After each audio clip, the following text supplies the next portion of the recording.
Did you know the strip's all stirred up lately? Beg your pardon, stranger, but I'm looking for someone. You ain't seen a young man with dark brown hair and a white hat on lately, have you? Ain't nobody got one darn piece of news about my boy. Not one lousy speck of information. Ain't got one Brahmin unaccounted for across a dozen ranches. But I'm here for an hour and my own son just up and disappears on me. Yep, got a whole mess of Brahmins to my name. Bighorners, too. Used to just have the one ranch, but land was easy to grab before the soldiers moved in. Before I knew it, I was running one of the biggest ranching operations east of California. Now, everywhere I go, folks I never even met shake my hand and call me Mr. Gunderson. Don't quite know what to make of that. Made me a special arrangement with the hotel. They want to do business with me, they got to play by my rules. A lot of people out there resent success, might want to take a swipe at me. This makes them think twice. If I'd have been thinking, though, I'd have had him watching my boy instead. Then none of this would have happened. My boy, Ted, he was right here. I didn't leave him but a minute. I told him to stay put while I talked some things over with the White Glove folks. He was never one to stay tied down to a spot, though. Gets that from his mother. Got most of my staff out looking for him now. I'd be out myself, but I keep hoping he'll show up back here. Of course, if he does that, I'll whoop him till his skinny hide turns to leather for putting me through this. But that don't mean I wouldn't be grateful. That's between me and the White Glove Society. But let's just say they control the food supply around here, and I got lots of food to give. But that ain't as welcome as you might think. I'd be more than happy to have you. Heck, I'll hire anybody with a pair of legs and at least one good eye at this point. There'd be a lot of money in it for you if you can get him back to me safe. And if he ain't, you can bet I'll pay for the names of the sons of bitches responsible. That's what they call themselves, the folk that run this place. They're the ones dressed all fancy with their bow ties and shiny dresses. Some of them got masks, too. Real hard to trust folks like that. A couple of them show their faces, and that's who I do my business with.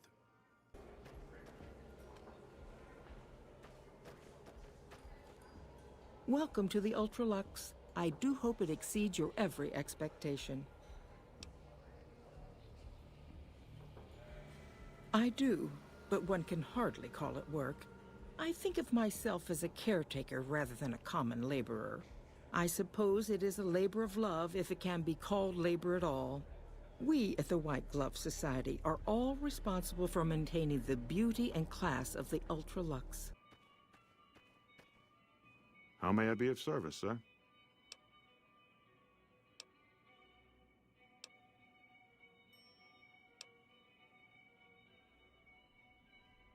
Ah, yes.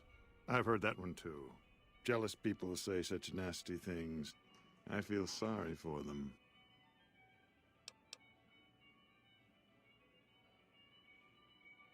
Good. And you know what it is to be discreet in matters of nutrition. Perhaps you can help me. I'm in a bind. I've been planning an exquisite society dinner, but there's a bit of a problem with the main course. He's got a powerful and temperamental father.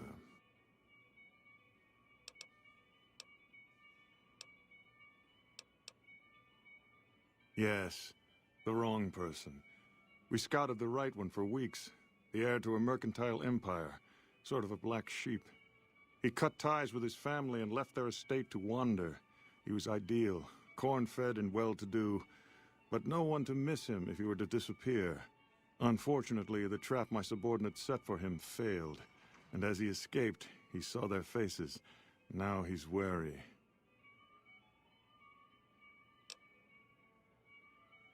I asked for a last-minute replacement, and they stole the son of the most dangerous Brahmin baron in New Vegas while he stayed at this very hotel. Needless to say, this could be a disaster if things aren't put back the way they should be. And I still need somebody reputable to serve for dinner. Strictly speaking, we're no longer allowed to eat people, but I'm hoping the right person and preparation might sway Marjorie to see things my way. I need a replacement, and I need the boy taken care of. The replacement must be healthy and well-bred. One can't very well make steak from gristle. With so little time, we'll have to go after our original choice, Carlisle St. Clair. He lives in a shack north of here. For freshness, we need him alive. If you could send him here or knock him out with this and drag him into the dumpster next to his house, we can do the rest. Ted Gunderson is his name. It would be simplest if we could convince him this was all an unfortunate misunderstanding. But if he won't listen, we can't very well let him go. He'll have to be slaughtered and served. Then we wouldn't need the replacement. But you would need to deal with his father, Heck. Perhaps if you could smear some of Ted's blood around his father's hotel room, you could frame him. Splendid, splendid. The boy is being held in the kitchen beneath the gourmand. Here are some keys that will allow you access to him. And our Mr. St. Clair resides to the north. He rarely strays far from his house, and he's surrounded it with booby traps.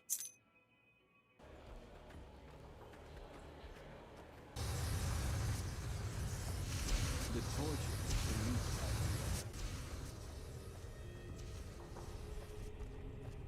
You, what do you think you're doing?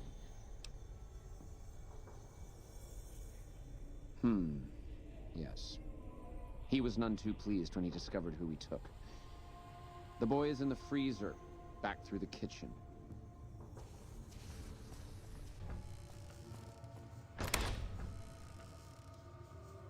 My daddy's gonna kill all you bastards once he finds out what you done to me.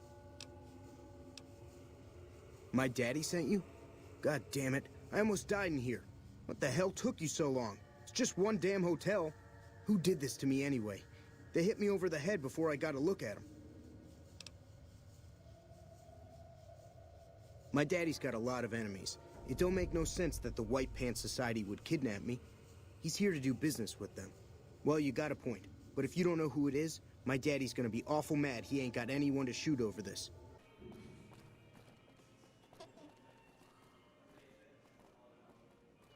Oh my God. Ted, are you all right?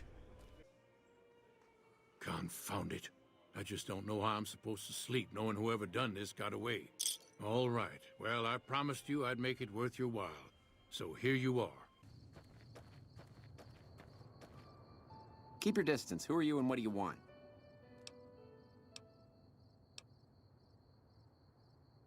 It's been stiff lately. Since I was attacked, I've been afraid to sleep in my bed.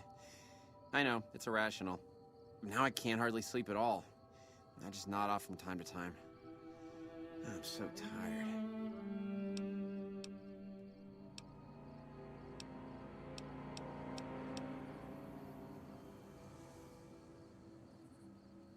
Oh, that feels nice.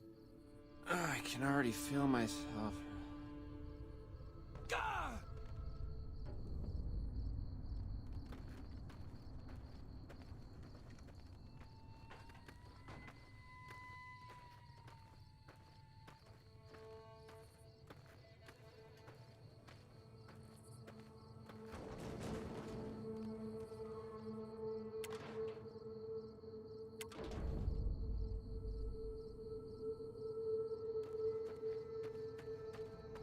I'm glad those damn bots are gone for good. Any word as to our arrangement? Just as I asked. What a magnificent relief. By now, barring any more bungling, my underling should have him on his way here.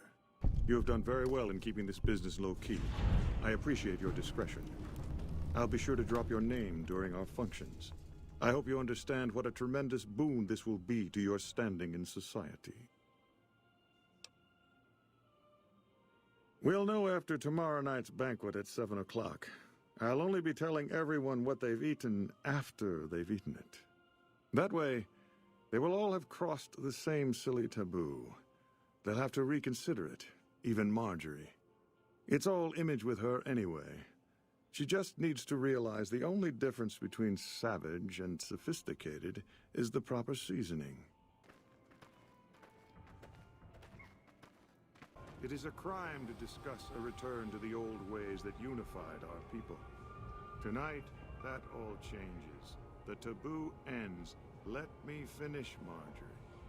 You don't know it yet, but you are all now guilty of a greater crime. How do you fare? One that ordinarily bears the harshest of punishments. Surely that you are all guilty warrants not only universal amnesty, but also a renewed discussion. For our society to be truly elite, we must dine on the most delicious, the most exclusive food known to us. And tonight, for the first time as a society, you are sampling that very dish, the meat we are forbidden to taste, the way it was meant to be eaten. Fellow members of the White Glove Society, bon appetit. Why, it's splendid. Simply to die for. Mortimer told me about you, you know. What a pair of mischief makers you two are. But the new entrees are fresh and bold, and I have the two of you to thank for it. Ta-ta. The Elder Gunderson is staying in our penthouse. I understand he's hired security, so be careful if you go up there. There was some kind of map. My daddy's gonna kill all you bastards once he finds out what you done to me. The hell you will. Aha!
Greetings, citizen. You've done the right thing, citizen. Reporting struggles, scuffles, and tussles is the civic duty of every man, woman, and child. Thanks to you, we can all sleep in our beds a little sounder, knowing that swift justice awaits those who take moral shortcuts for personal gain. Rest assured, I will apprehend the perpetrator and see him or her punished, even though in some ways, evil is its own punishment.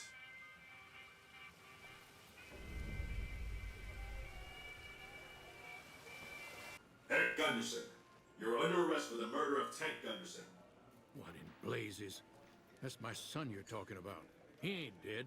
I'm looking for him. It is my duty to inform you that murder is a serious crime. As a murderer, you should be feeling emotions such as guilt, sorrow, and shame. If not, you may wish to consult a mental health professional. Where's my son? What'd you do with my boy? I hope this experience has taught you an important lesson about the value of human life. You can't do this to me. This is a mistake. Dead or alive, you're coming with me. The hell I will. Stand back, citizens. Deceased bodies are a known source of illness and a potential tripping hazard. Any word as to our arrangement?